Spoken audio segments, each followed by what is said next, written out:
सभी प्रशिक्षुओं को नमस्कार, जोहार। आज की कक्षा में पुनः आपका स्वागत है।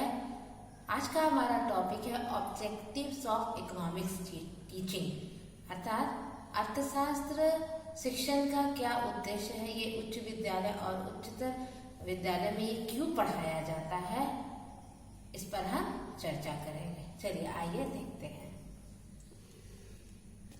तो आज का हमारा टॉपिक क्या है? अर्थशास्त्र शिक्षण का उद्देश्य। अर्थशास्त्र शिक्षण का उद्देश्य, ठीक है।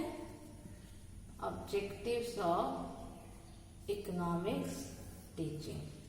अर्थशास्त्र क्यों पढ़ाना आवश्यक है हाई स्कूल में और हायर सेकेंडरी स्कूल में, ये क्यों आवश्यक है, इस पर हम चर्चा करेंगे। किस उद्देश्य को लेकर के इसका शिक्षण हाई स्कूल और हायर सेकेंडरी स्कूल में कराया जा रहा है, आइए इस पर हम चर्चा करते हैं। चलिए देखते हैं। पहला उद्देश्य क्या है? बच्चों में यानी छात्रों में आर्थिक चेतना का विकास। छात्रों में आर्थिक चेतना का विकास। आर्थिक चेतना का विकास। Development of economic consciousness. कहने का तात्पर्य क्या हुआ कि बच्चों में, छात्रों में प्रारंभ से ही क्या करना है? आर्थिक गतिविधियों के विषय में जानकारी देना है। उन्हें आर्थिक क्षेत्र के प्रति क्या करना है? सचेत करना है। तभी वे अपने व्यावहारिक जीवन में सफल हो पाएंगे। कहने का तात्पर्य यह है कि किस तरह से बचत करना है, कैसे खर्च करना है, कैसे आय अर्जन करना है, कितना व्यय करना है, जितनी आय है उसी के अनुसार व्यय करना है, कैसे अपनी आय को बढ़ानी है, कैसे देश की आर्थिक व्यवस्था में योगदान देना है, ये सारी जानकारी बच्चों को देने के उद्देश्य से अर्थशास्त्र का शिक्षण उच्च विद्यालय और उच्चतर विद्यालय में प्रारंभ किया गया। ठीक है, स्पष्ट हुआ? आर्थिक चेतनता, बहुत ही इसमें गहराई छुपा हुआ है। आर्थिक चेतनता, इकोनॉमिक कॉन्शसनेस, मतलब अर्थ के प्रति सचेत होना, उसके प्रति जागरूक होना। अपना जितनी भी आर्थिक गतिविधियां व्यवहारिक जीवन में होती है, उसका ज्ञान बच्चों को व्यवहारिक जीवन में जाने से पहले ही होना अत्यंत आवश्यक है। तभी वे क्या कर पाएंगे? अपने व्यवहारिक जीवन को सही तरह से जी पाएंगे। इसलिए अर्थशास्त्र का शिक्षण आरंभ किया गया। ठीक है, चलिए अब हम दूसरे कारक को देखते हैं कि दूसरा उद्देश्य क्या है अर्थशास्त्र पढ़ाने का। ठीक है, तो दूसरा उद्देश्य कह सकते हैं अर्थशास्त्र के जो सामान्य नियम हैं, सिद्धांत हैं, उसकी जानकारी छात्रों को देना। ठीक है, छात्रों को क्या करना? अर्थशास्त्र के सामान्य नियम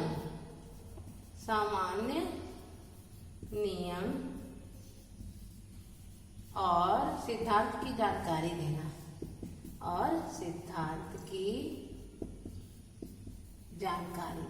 ठीक है, जानकारी प्रदान करना। कहने का तात्पर्य क्या हुआ? अर्थशास्त्र के सामान्य नियम और सिद्धांत जो कुछ भी हैं, उसकी जानकारी बच्चों को देना। जैसे कि अर्थशास्त्र में हम देखते हैं सीमांत उपयोगिता नियम, उपयोगिता ह्रास नियम, मांग का नियम, बाजार का नियम, कितने तरह के बाजार होते हैं आदि, इन सब की जानकारी बच्चों को क्या अर्थशास्त्र के शिक्षण के दौरान दी जाती है। जैसे बच्चे समझ जाएंगे कि अगर किसी वस्तु की मूल्य बढ़ रही है तो उसका मांग हमको कम करना है, मूल्य कम है तो हम ज्यादा खरीद सकते हैं। इससे हमारी बचत होगी। उसके बाद बच्चा ये भी ज्ञान प्राप्त कर पाता है अर्थशास्त्र के द्वारा कि कितने तरह के बाजार होते हैं, बाजार में कैसे क्रय और विक्रय करना है। साथ ही जब हमारी आवश्यकताएं बहुत और साधन सीमित हो तो कैसे हम अपनी जरूरी आवश्यकताओं को पूरी करें, इसका भी ज्ञान किससे मिलता है? अर्थशास्त्र से प्राप्त होता है। ठीक है, चलिए अब आगे के और उद्देश्य देखते हैं जो अर्थशास्त्र शिक्षण के कारण आवश्यक थे। ठीक है, चलिए तो साफ कर देते हैं और देखते हैं कि आगे के और कौन से उद्देश्य हैं जिस वजह से अर्थशास्त्र का शिक्षण उच्च विद्यालय और उच्चतर विद्यालय में आरंभ किया गया। तीसरा उद्देश्य क्या है? आर्थिक नागरिकता का ज्ञान देना। आर्थिक नागरिकता का ज्ञान देना, नागरिकता का ज्ञान देना। इसका क्या तात्पर्य हो गया? आर्थिक नागरिकता, इकोनॉमिक सिटीजनशिप, मतलब इसमें क्या हमारे आर्थिक अधिकार हैं और क्या कर्तव्य है। आर्थिक अधिकार और क्या कर्तव्य है उसकी जानकारी क्या बच्चों को अर्थशास्त्र के शिक्षण के द्वारा ही दिया जाता है।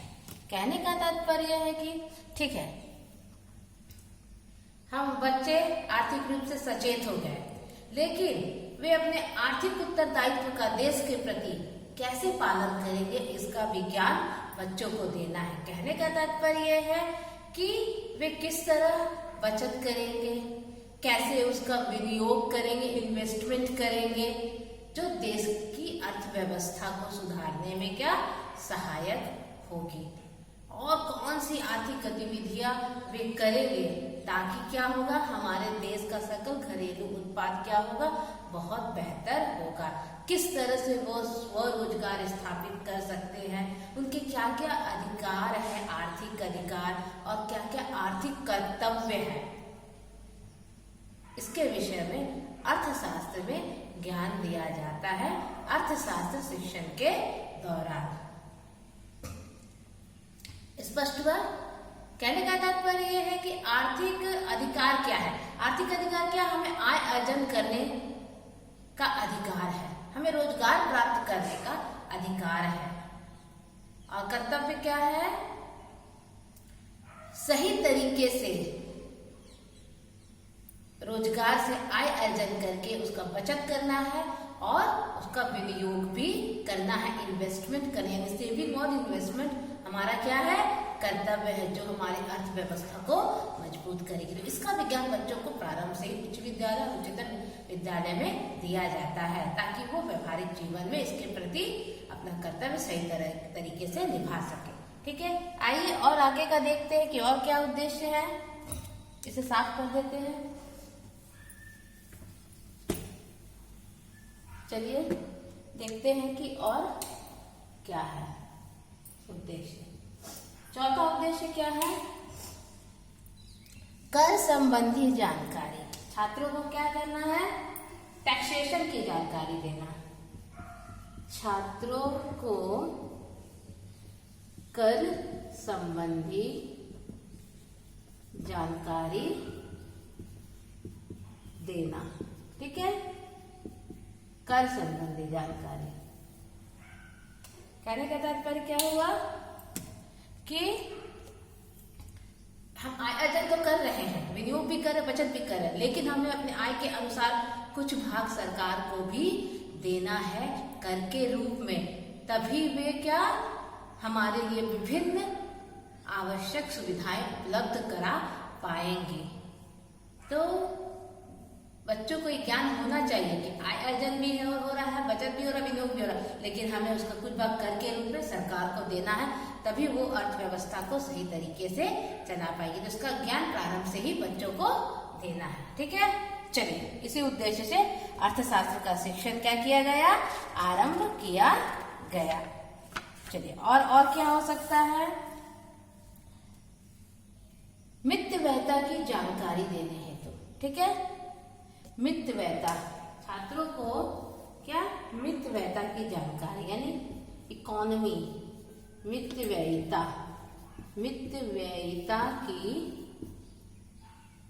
जानकारी देना।